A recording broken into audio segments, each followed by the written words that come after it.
The great hall of Council Station Aurelius was filled with creatures from 100 different worlds. Some had scales, some had feathers, some floated in tanks of liquid because they could not breathe air. They had all come to watch humanity beg for acceptance. Captain Tejo Park stood at the center of the hall in his simple gray uniform. He was not a tall man. He was not covered in armor or weapons. He smiled politely at the delegates who stared at him like he was a strange animal in a cage. "The human delegation requests full membership in the Galactic Council," Tejo said. His voice was calm and steady. "We have waited 50 years. We have followed every rule. We have helped every species that asked for our aid. We believe we have earned our place among you." A sound like laughter rippled through the chamber. Ambassador Vorel of the Telvanni Collective rose from his seat. He was tall and thin, with blue skin and 4 arms. His mouth twisted into something that might have been a smile. "Earned your place?" Vorel said. "Your species has been in space for less than 300 years. You have no natural weapons, no claws, no venom, no armor. You are soft, you are weak, you bleed so easily." He paused to let his words sink in. "Tell me, Captain, why should we allow prey animals to sit among predators?" Tejo did not stop smiling. Behind him, his crew stood in a straight line. Lieutenant Yuna Bayek, his security chief, kept her face blank. Dr. Minho Kang, the ship's scientist, adjusted his glasses and said nothing. Young Ensign Hana Cho, barely 22 years old, clenched her fists at her sides but stayed silent. "We are not here to fight," Tejo said. "We are here to join, to help, to learn." More laughter. A Kathrani delegate with red scales and sharp teeth leaned forward. "They do not even defend themselves when insulted. Truly, they are the gentlest creatures in the galaxy." The Council had seen humans before. They had watched human ships rescue stranded vessels from other species. They had seen human doctors travel to plague worlds to save aliens they had never met. They had observed humans refuse to fire first in every conflict, always seeking peace, always offering forgiveness. The galaxy had decided long ago what humans were. They were soft. They were kind. They were weak. That night, there was a formal dinner. Tejo led his small crew through the crowd of alien delegates. Yuna stayed close to Hana, watching the young ensign's nervous face. "Stay calm," Yuna whispered. "They want us to react. Do not give them what they want." Hana nodded. "Yes, Lieutenant, I understand." A Kathrani delegate approached them. He carried a ceremonial blade, curved and sharp, decorated with jewels. He bowed to Tejo in a mocking way. "Captain," the Kathrani said, "I wish to show you our traditional greeting." Before anyone could move, the blade flashed. It cut across Hana's arm, drawing a thin line of red blood. Hana gasped and stumbled back. The Kathrani watched her with hungry eyes, waiting for the humans to attack, to scream, to prove they were the animals he believed them to be. Tejo moved forward. But he did not strike. He did not shout. He gently took Hana's arm and examined the wound. Then he pulled a small medical kit from his pocket and began to clean the cut. "Thank you for the cultural exchange," Tejo said to the Kathrani. His voice was still calm, still polite. "We are always eager to learn about other species." The Kathrani stared at him. Then he laughed, loud and cruel. Other delegates joined him. The sound filled the hall like thunder. "They do not even protect their own young," someone said. "Truly pathetic." Minho placed a hand on Yuna's shoulder. She was trembling with anger, but her face remained still as stone. "Not yet," Minho whispered. "Not here. Not now." Yuna exhaled slowly. "I know, but one day they will understand what we really are." That night, Hana sat alone in her quarters on the ship Endurance. Her arm was bandaged, her eyes were dry, but her heart was heavy. She had dreamed of space since she was a child. She had worked so hard to be here, and now she understood what the galaxy thought of her people. There was a knock at her door. Tai-Ho entered and sat beside her. "I am sorry," he said. "I should have protected you better." Hana shook her head. "You did what was right, Captain. If you had attacked him, we would have lost everything." Tai-Ho was quiet for a moment. "My brother was killed by pirates when I was young. They hurt him because they thought humans were easy targets. I made a promise that day. I would never run. I would never hide. But I would also never become the monster that took him from me." Hana looked at her captain. For the first time, she saw the steel behind his gentle smile. "What do we do now?" she asked. Before Tai-Ho could answer, alarms filled the ship. Red lights flashed. Minho's voice came over the speakers. "Captain, to the bridge, immediately. We have detected an unknown fleet approaching the station. 200 ships. They are not responding to any communication." Tai-Ho stood. His smile was gone. "The Drakari," he said quietly. "The swarm." Hana felt ice run through her blood. Every child in the galaxy knew stories of the Drakari. They were monsters that ate civilizations. They had destroyed 23 species. No one had ever stopped them. Tai-Ho looked at Hana. His eyes were different now, harder, colder, like a door had opened to something ancient and dark. "Get to your station, Ensign," he said. "The hunt is about to begin." The council chamber had never been so quiet. Every delegate stood frozen, staring at the massive screen that showed the approaching fleet. 200 ships, black as night, moving through space like a swarm of insects. The Drakari had come. Ambassador Voral was the first to speak. His 4 arms were shaking. "We must evacuate," he said. "Now. Every ship must leave immediately." Within minutes, the station became chaos.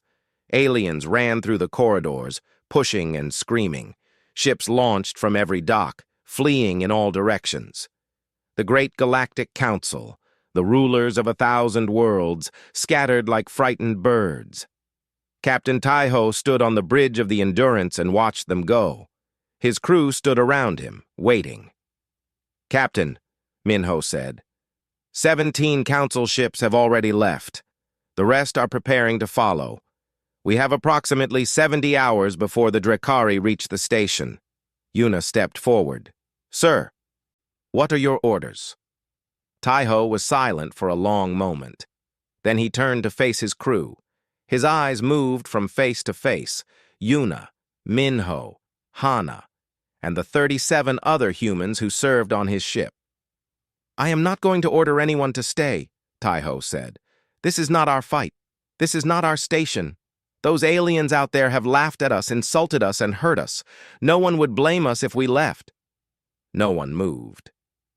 "But," Tai-Ho continued, "there are civilians on this station, children, families, species that cannot fight. If we leave, they die." Hana spoke first. "I am staying, Captain." Yuna nodded. "As am I." One by one, every member of the crew said the same thing. Not one person asked to leave. Tai-Ho smiled. It was not the polite smile he had shown the council. This smile was different, older, darker. "Then let us go to work," he said. The next several hours changed everything the galaxy knew about humans. Yuna took a team and began converting the station into a fortress.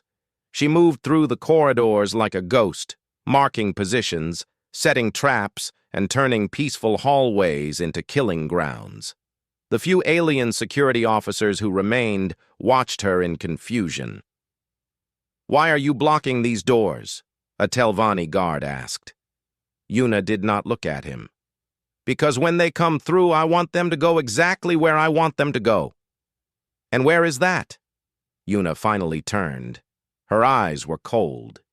"Into my guns." The Telvanni stepped back. He had never seen a human look like that before. On the bridge, Minho worked without rest. He pulled every piece of information about the Drakari from the station's database. They were biomechanical creatures, part flesh and part machine. They did not negotiate. They did not take prisoners. They simply consumed. No species has ever defeated them, Minho muttered as he read. They adapt to every weapon. They learn from every battle. They are the perfect predators. Hana was beside him, helping sort through the data. If they are the perfect predators, how do we fight them? Minho looked at her. Then he smiled, and it was the same dark smile Taiho had shown. On Earth, he said, humans hunted creatures much larger and stronger than themselves. We did not have claws or fangs. We had something better. We had patience.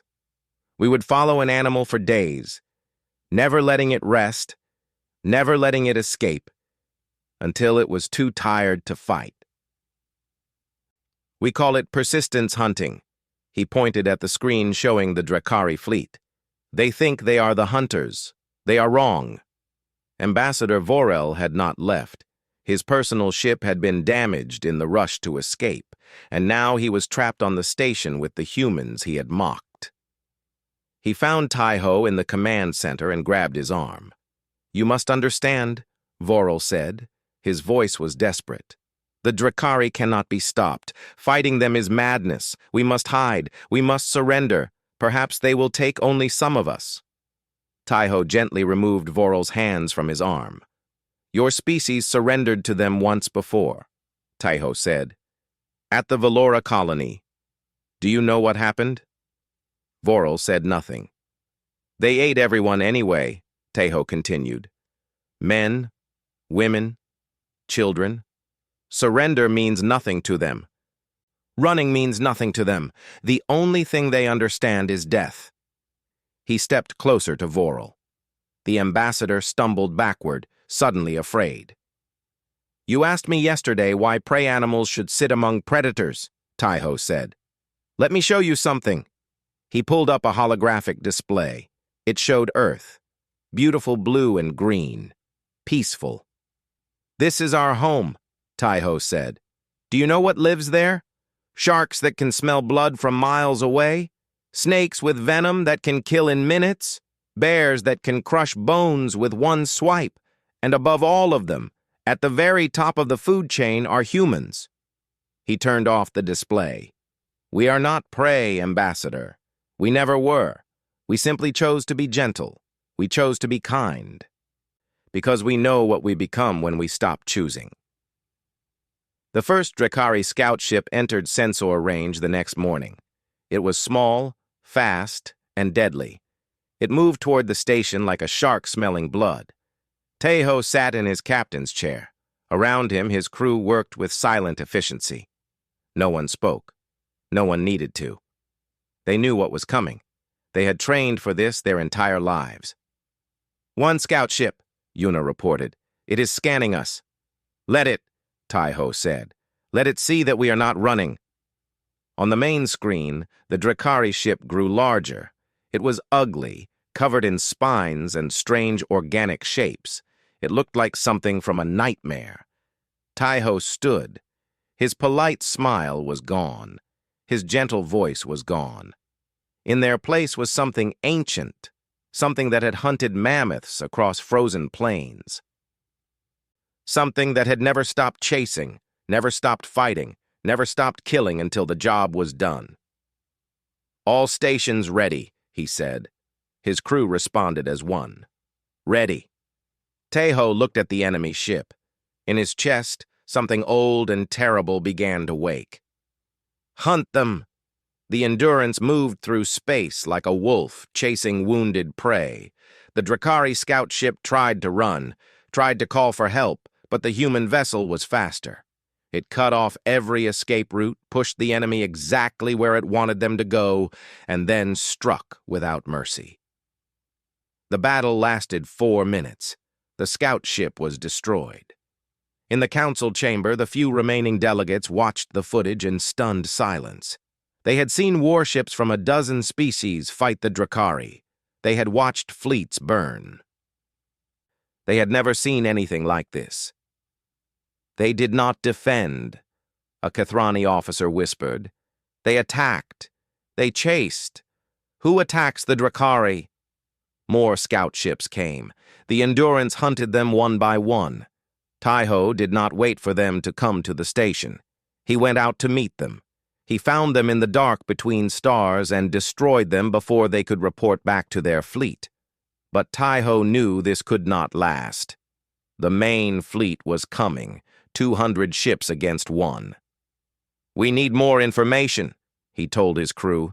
We need to know how they think, how they communicate, how they can be killed. Yuna nodded. I will get it for you. She took a team of 12 humans and boarded a damaged Drakari ship that was still floating in space. The vessel was dark and filled with strange sounds. The walls were covered in organic material that seemed to breathe. The air smelled like blood and metal. The remaining council members watched the live feed from Yuna's helmet camera. They saw her team move through the alien ship with perfect coordination. No one spoke. They communicated with hand signals and small movements of their heads. They seemed to know where each other were without looking. A Drakari warrior appeared from the shadows.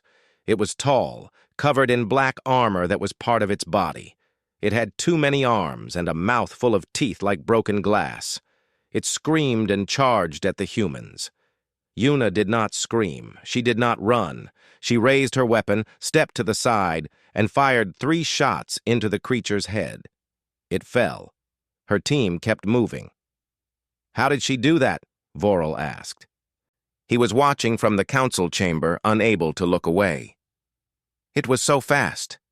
How did she react so quickly? Minho stood beside him. Adrenaline, he said. When humans face danger, our bodies release chemicals that make us faster, stronger, and more focused.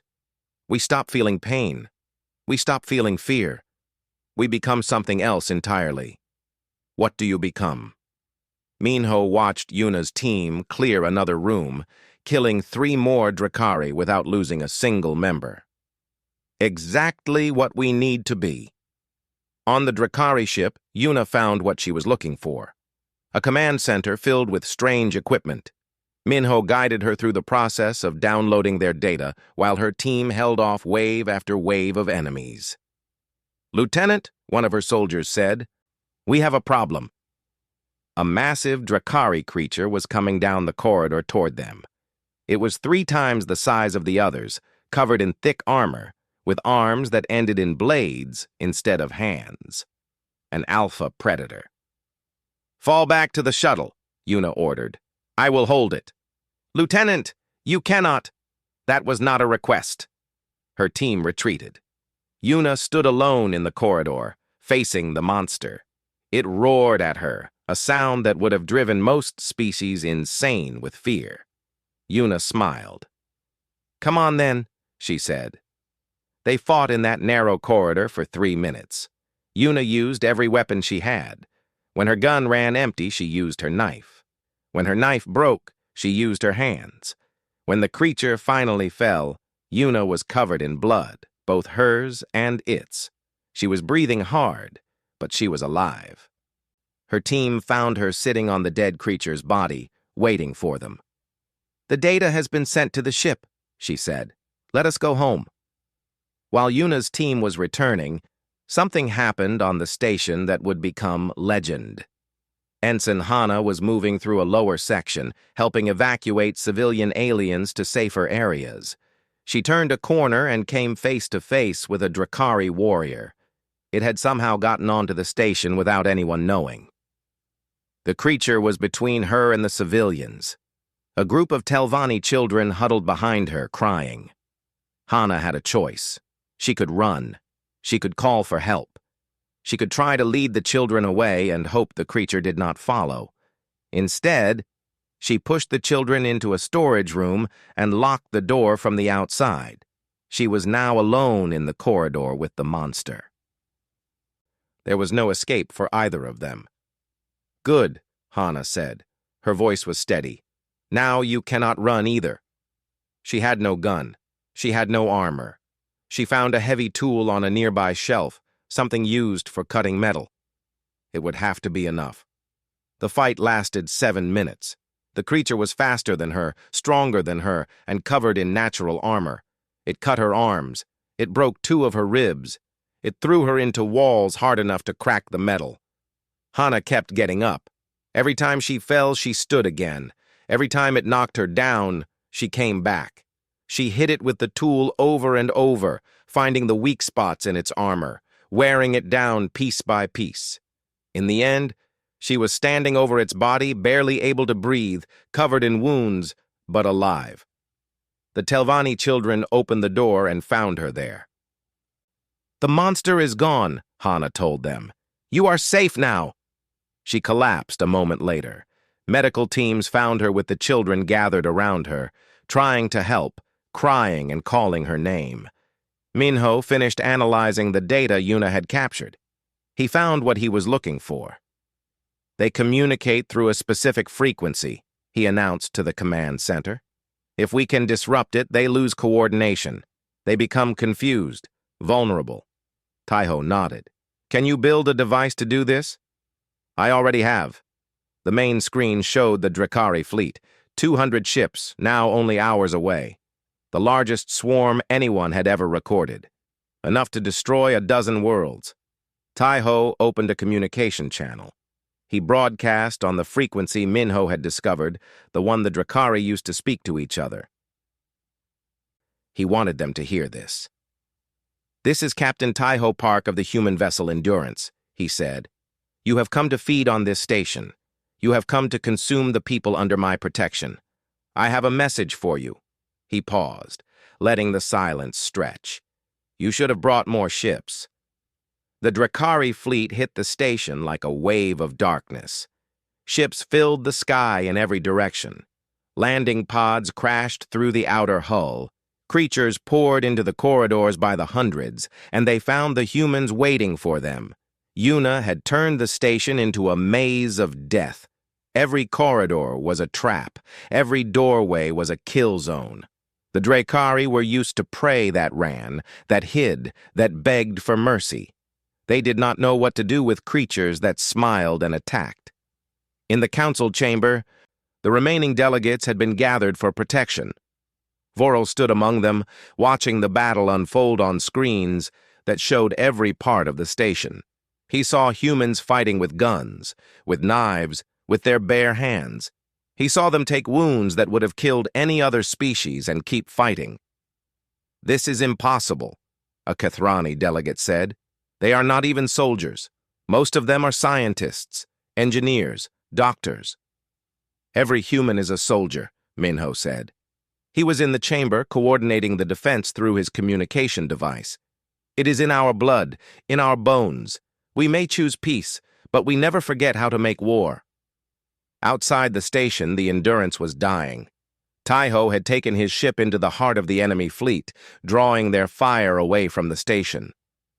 They had destroyed 37 Drakari vessels before the damage became too great.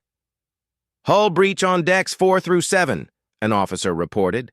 "Engines at 20%, weapons failing." Taiho gripped the arms of his chair. "Target the command ship. Put everything we have left into one final strike." "Sir, if we do that, I know." "Do it." The Endurance turned toward the largest Drakari vessel. It was massive, covered in spines and strange lights, the brain of the entire swarm. If it fell, the others would lose coordination. They would become confused. They could be defeated. The human ship accelerated. Alarms screamed. Fires burned. Crew members held onto whatever they could find as the vessel shook itself apart. "All hands," Taiho said over the intercom. "It has been an honor." The Endurance hit the command ship at full speed. Both vessels exploded in a ball of fire that lit up the darkness of space. On the station, everyone stopped to watch. Humans, aliens. Even the Drakari seemed to pause. Then Minho's device activated. Without their command ship, the Drakari lost their coordination. They began attacking randomly, sometimes even hitting each other. The humans pressed their advantage, but the battle was far from over. Yuna led a team through the lower levels, clearing corridors one by one. She was tired. She had not slept in over 30 hours. Her body was covered in cuts and bruises. But she kept moving, kept fighting, kept protecting. She turned a corner and found Ambassador Vorel surrounded by 3 Drakari warriors. He was on the ground, crawling backward. His 4 arms raised in surrender. "Please," he was saying, "please, I will give you anything. Take the others. Just let me live." The Drakari did not understand his words. They did not care about his surrender. One of them raised a blade to strike. Yuna hit them like a storm. She killed the first one before it knew she was there. The second turned to face her, and she shot it through what passed for its heart. The third was bigger, stronger. It grabbed her and threw her against the wall. She felt her ribs crack. She felt blood in her mouth. She stood up anyway. They fought until both were nearly dead. In the end, Yuna was on top of it, her knife in its throat, her breath coming in painful gasps. Vorel stared at her. This human woman who had been insulted and mocked by his species. This creature he had called prey. She had just saved his life. "Why?" he asked. "After everything we did to you, after everything I said, why would you save me?" Yuna pulled herself up. Blood ran down her face. "Because that is what humans do," she said. "We protect our pack. I am not part of your pack." Yuna looked at him with eyes that held no anger, no hatred, only exhaustion and something that might have been kindness. "You are now." The battle raged for 6 more hours. Humans died. Aliens died. Drakari died by the thousands. The station was filled with smoke and screams and the sound of weapons. In the medical bay, Hana worked beside the doctors despite her broken ribs. She carried wounded aliens to safety. She held the hands of dying creatures and told them they were not alone. She did not stop, could not stop, until her body simply refused to move anymore. A young Telvanni child found her collapsed in a corridor. It was one of the children she had saved earlier. The child sat beside her and held her hand, just as she had held the hands of so many others. "Wake up," the child said. "Please wake up. You have to keep fighting." Hana opened her eyes. She saw the child's face, full of fear and hope. "Okay," she whispered. "Okay. Help me stand." The child helped her up. Together they kept moving. As the sun of a distant star rose over the station, something appeared on the sensors. Ships, human ships, an entire battle fleet from Earth, 50 vessels strong, armed with weapons that made the Drakari look like insects. They had not come to rescue the station. There was no time for rescue. They had come to finish the hunt. The human fleet fell upon the remaining Drakari like wolves on wounded prey. They showed no mercy. They gave no quarter.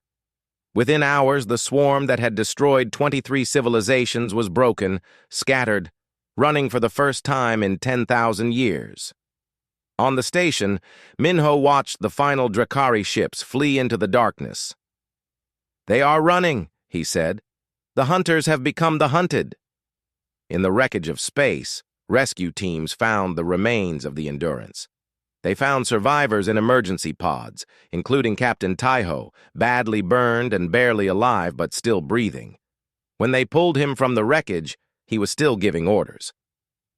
"Status of the station," he whispered. "Status of my crew. Tell me." The rescue officer looked at this broken human. This man who had sacrificed everything for creatures who had mocked him. "The station is safe, Captain. Your crew held the line. The Drakari are defeated." Taiho closed his eyes. For the first time in days, he smiled. "Good," he said. "That is good." Then he let himself rest at last. 6 months passed. The station was rebuilt. The dead were buried, and the galaxy was never the same. The Drakari swarm had been pushed back to their home territory for the first time in 10,000 years. Human fleets now patrolled the borders, hunting any swarm ship that dared to leave. The creatures that had made civilizations tremble learned a new emotion: fear. Captain Taiho Park walked into the council chamber on a cane. His body was still healing from burns and broken bones. The doctors had told him he might never fully recover. He had told them he would walk into this chamber on his own 2 feet, and he had. Behind him came his crew. Yuna, her arm in a sling but her eyes as sharp as ever. Minho, carrying a data pad filled with research that would change galactic science. Hana, still young, still small, but walking with a confidence she had not had before. And the others, the survivors of the Endurance, the humans who had held the line. The chamber was full. Every species in the council had sent representatives. They rose when the humans entered. Not in mockery, this time. In respect. Ambassador Vorel stepped forward. He looked different now, older, humbler. The arrogance that had filled his voice was gone. 6 months ago, Vorel said, I stood in this chamber and asked why prey animals should sit among predators. I was a fool. I saw humans smile and thought they were weak. I saw humans help others and thought they were soft. I did not understand what I was looking at. He turned to face the human delegation. Humans are not prey. They never were. They are the most dangerous predators this galaxy has ever seen. And they choose every single day to be gentle. They choose to help. They choose to heal. Not because they cannot fight, but because they know what happens when they do. He bowed, something no Telvanni had ever done to another species. On behalf of the Galactic Council, I offer humanity full membership, not because we are grateful, though we are, not because we owe you our lives, though we do, but because we finally understand what you are. And we would be honored to stand beside you. The chamber erupted in sound. Delegates from 100 worlds spoke at once, all saying the same thing. Yes, welcome, join us. Taiho stepped forward. He did not smile. He did not gloat. He simply nodded. We accept, he said. And we will protect this council as we protected this station, because that is what humans do. Later, the council archivists presented their findings. They had studied human history, human biology, human evolution. What they found terrified them. Earth is what we call a death world, the chief archivist explained. A planet so dangerous that survival itself is nearly impossible. The gravity is crushing. The weather is violent. The other creatures are deadly. Everything on that world is designed to kill. She showed images of Earth, beautiful blue oceans, green forests, and the creatures that lived there, sharks, lions, crocodiles, diseases that could kill millions. Most species evolve on gentle worlds, she continued. They develop 1 or 2 survival traits, speed, armor, venom. Humans developed everything, endurance that lets them chase prey for days without stopping, pack bonding that makes them fight harder for their group than for themselves, adrenaline that turns off their pain and fear, and something else, something no other species has. She paused. The ability to love something so deeply that they will destroy anything that threatens it. The delegates looked at the humans in the chamber with new eyes. These soft, smiling creatures, these gentle helpers. They were monsters wearing masks of kindness. And the masks were a choice. The reception that evening was quiet. No one mocked the humans now. No one tested them. They moved through the crowd like wolves at a gathering of sheep, but wolves who meant no harm. Yuna was promoted to commander. The council asked her to train multi-species defense forces to teach other races how humans fought. She accepted. I will not make them human, she warned, but I can make them harder to kill. Minho published his research on the Drakari, his discoveries about their biology, their communication, their weaknesses, would protect the galaxy for generations. He became the most respected xenobiologist in council space.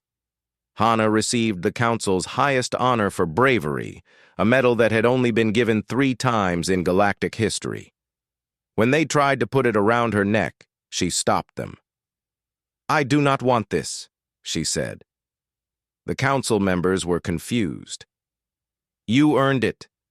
You fought alone against a creature that has killed thousands." "I fought to protect children," Hana said. "One of those children lost her family in the attack. Give the medal to her. Tell her it belonged to her parents. Tell her they died as heroes." They did as she asked. Taiho was offered the rank of admiral. He would command the largest fleet in human history, a force that could crush any enemy the galaxy might face. He refused. "I do not want to command fleets," he said. "I want to explore. I want to find new worlds and new species. I want to help people." "After everything you have done, you want to go back to being a simple captain?" Taiho smiled. It was the same gentle smile he had worn when he first came to the Council, but now everyone knew what lay behind it. "I was never simple," he said.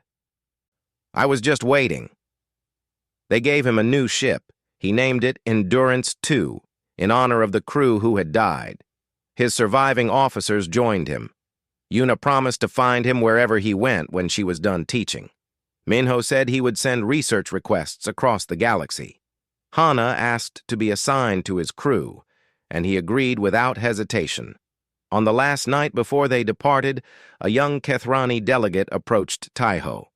He was nervous, his scales shifting colors with his emotions. "Captain," the young alien said, "I must ask you something." Taiho nodded. "Of course.